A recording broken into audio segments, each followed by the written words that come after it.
Hi అండి, అందరికీ నమస్తే. రావణాసురుడి ప్రేయసి పార్ట్ 11.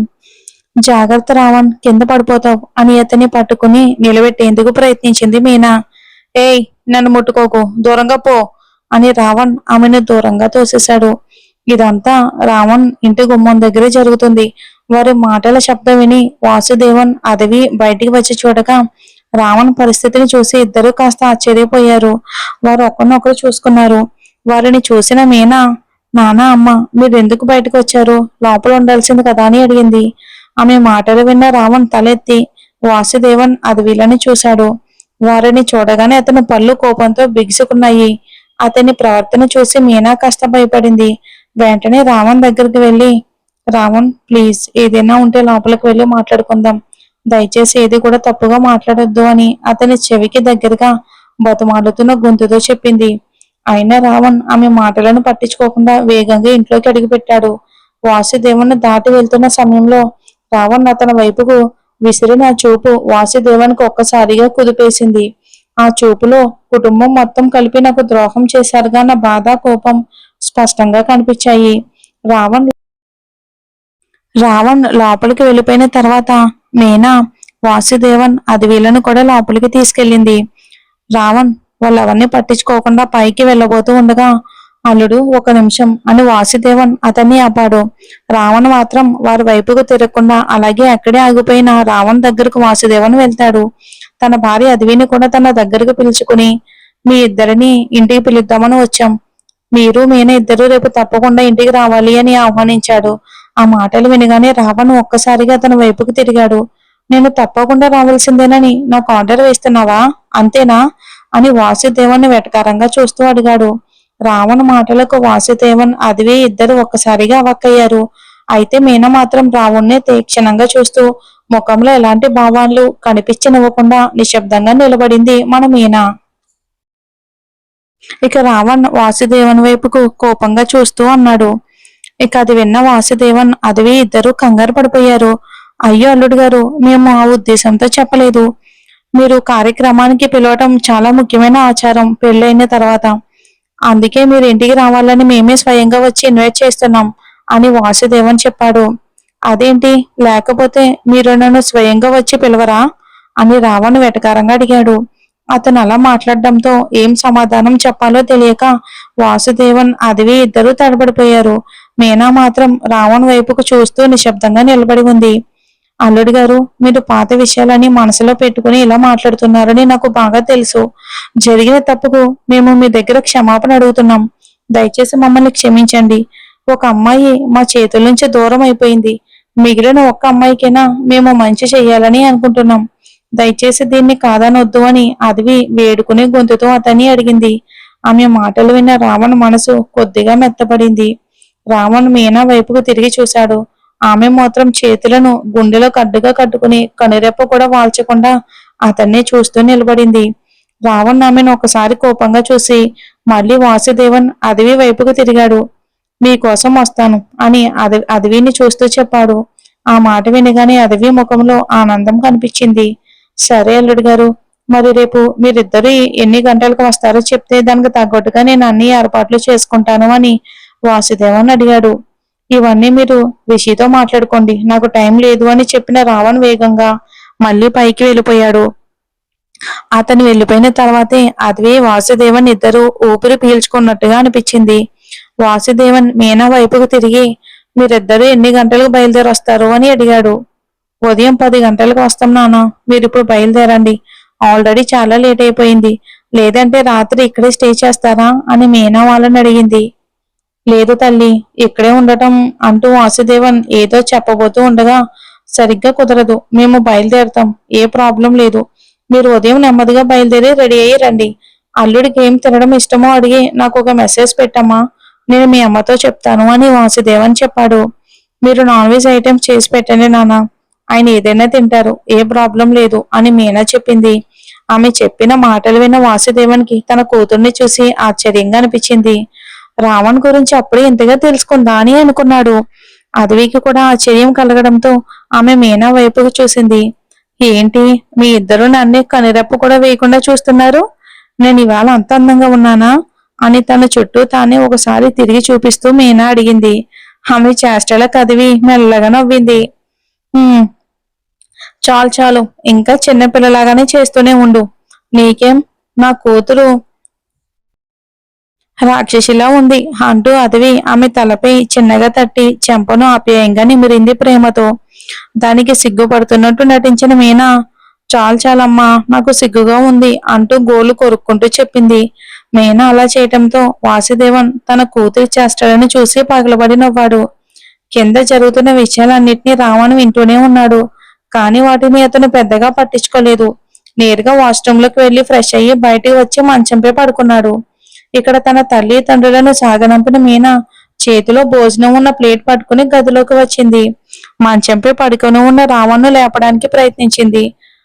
"హ్మ్, నిద్ర వస్తుంది, నన్ను డిస్టర్బ్ చేయదు మీనా" అని అతను అలసటగా అన్నాడు. అప్పుడే ఆమె అతను తనను మీనా అని పిలుస్తున్న విషయాన్ని సరిగ్గా గమనించింది. ఆ మాట విన్న వెంటనే ఆమె మనసులో ఏదో తెలియని అనుభూతి కలిగింది. లోపల చిన్నగా సంతోషం కలిగినా దాన్ని బయటకు కనిపించనివ్వలేదు. "హలో హలో బాస్, మీరు తినకుండా పడుకుంటే ఆ తర్వాత మిమ్మల్ని నేను ఆకలితో ఉంచేశానని అందరూ అనుకుంటారు. సరిగ్గా లేచి తినండి" అంటూ ఆమె అతన్ని తట్టి లేపింది. ఆమెతో మాట్లాడి గెలవటం కుదరదని తెలిసిన రావణ్ తలపై చేయి వేసుకుని చివరకు తప్పగా లేచి కూర్చున్నాడు తినడానికి. మీనా వెంటనే అతని చేతికి ప్లేట్ని అందించింది. మద్యం ప్రభావం ఇంకా పూర్తిగా తగ్గకపోవటంతో రావణ్ చేతులు వణుకుతున్నాయి. ఎలాగోలాగైతే ప్లేట్ని అయితే పట్టుకున్నాడు రావణ్.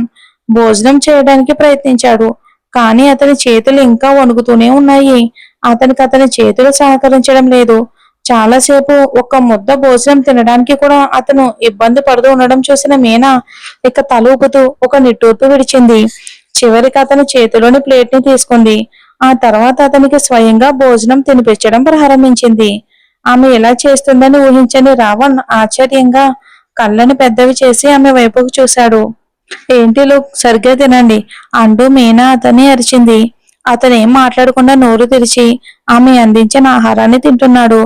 మీనా కూడా పూర్తిగా అతనికి భోజనం తినిపించింది. భార్య తినిపిస్తూ ఉంటే తను తిన్నదో లేదో అడగాలన్న ఆలోచన ఉందో లేదో చూడు అని ఆమె గొనుక్కుంటూ గది నుంచి బయటికి వెళ్ళబోయింది. "నీకు ఆకలేస్తే నువ్వే తినాలి. నువ్వు నాకు తినిపించావు కదా అని నేను నీకు తినిపిస్తానని అనుకోకు" అని రావణ్ గట్టిగా అరిచి మళ్ళీ మంచంపై పడుకున్నాడు. ఇదేం తక్కువ కాదు అన్నట్టుగా భుజం పైకెత్తి తనలో తానే అనుకుంటూ మీనా కిందకి వెళ్లి భోజనం చేసి మళ్ళీ పైకొచ్చింది.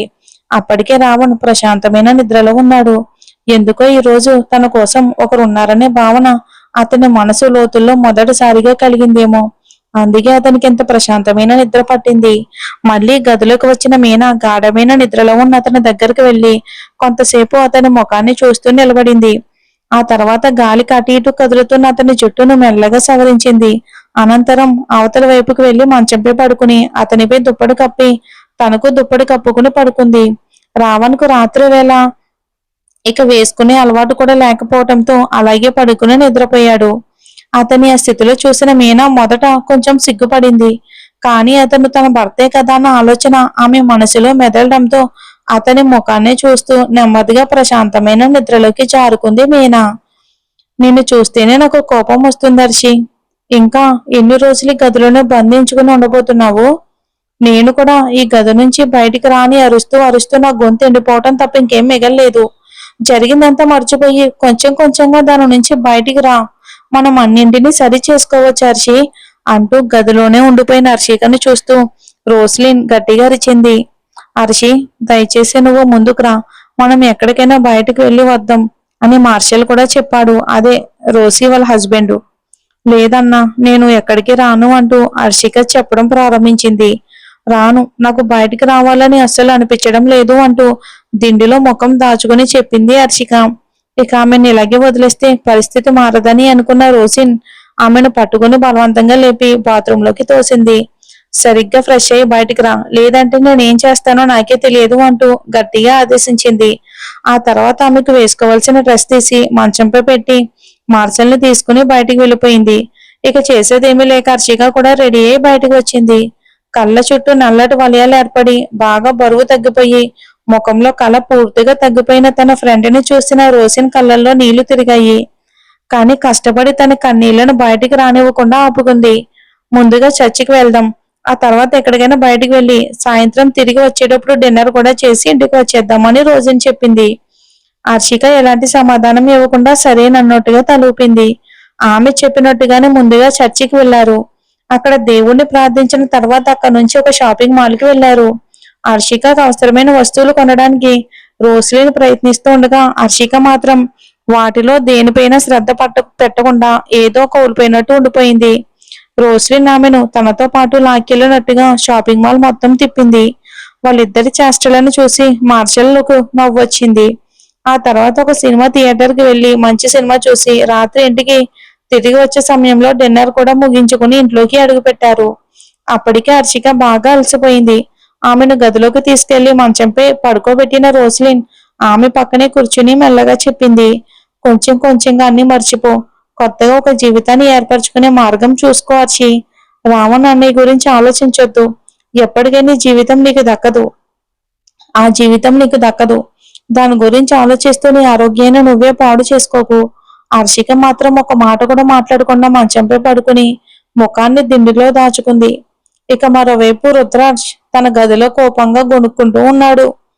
నన్నే ఇంటి పని మనిషిలో మార్చేసావు కదా నువ్వు, నీ సంగతి ఉంది ఖచ్చితంగా నీకు. దీనికి అంటూ కోపంతో పళ్ళను బిగించాడు. ప్రతీకారం తీర్చుకునే వరకు వదలను. ఆడు వాడు బాగా ఆడు, ఈ ఆట అంతా ఇంకొన్ని రోజులు మాత్రమే, నీ ఆటను నేను ఖచ్చితంగా అణిచివేస్తాను అంటూ రుద్రాంశ్ కోపంగా గొనుక్కుంటూ అన్నాడు. రుద్రాంశ్ తన గదిలో కోపంగా గొనుక్కుంటూ ఉన్నాడు. మీనా చేసిన పనిని తలుచుకుంటేనే అతనిలో కోపం అంతకంతా పెరుగుతుంది. ఆ కోపాన్ని ఎలా అదుపు చేసుకోవాలో తెలియక అసహనంగా అటు ఇటు తిరుగుతున్నాడు. నేను అసలు వదలను. ఆ రావణ్ కు అన్నీ నేనే అనుకున్నాను, కానీ నన్నే ఇప్పుడు చెత్తను బయటకు పడేసినట్టు నువ్వు నన్ను పక్కన పడేసావు కదా. నాతో ఇంటి పనులు చేయించిన నిన్ను ఖచ్చితంగా ప్రతీకారం తీర్చుకోకుండా వదలను. ఎందుకు ఈ రుద్రాంశతో పెట్టుకున్నానా అని నువ్వు బాధపడేలా అనుక్షణం చేస్తాను, నిన్ను బాధపడేలా చేస్తాను అంటూ పగతో అన్నాడు రుద్రాంశ్. అలా అంటూనే తన చేతిలో ఉన్న వీడియోను ఆన్ చేసి చూడగానే అతని పెదవుల చివరన వెక్కిరింతతో కూడిన చిరునవ్వు మెరిసింది. ఈ వీడియోను నేను వేరే విషయం కోసం తీసి పెట్టుకున్నాను, కానీ ఇప్పుడు ఇది నీ విషయానికి కూడా నాకు బాగా ఉపయోగపడుతుంది. ఉంది ఖచ్చితంగా నీ సంగతి ఉంది అని తనలో తానే అనుకుంటూ ఆ వీడియోను పగతో చూస్తూ ఉండిపోయాడు రుద్రాంశ్. మరి ఏం జరుగుతుందో, ఆ వీడియోలో ఏముందో అనేది మనం వచ్చే ఎపిసోడ్లో చూద్దామండి. Thanks for watching.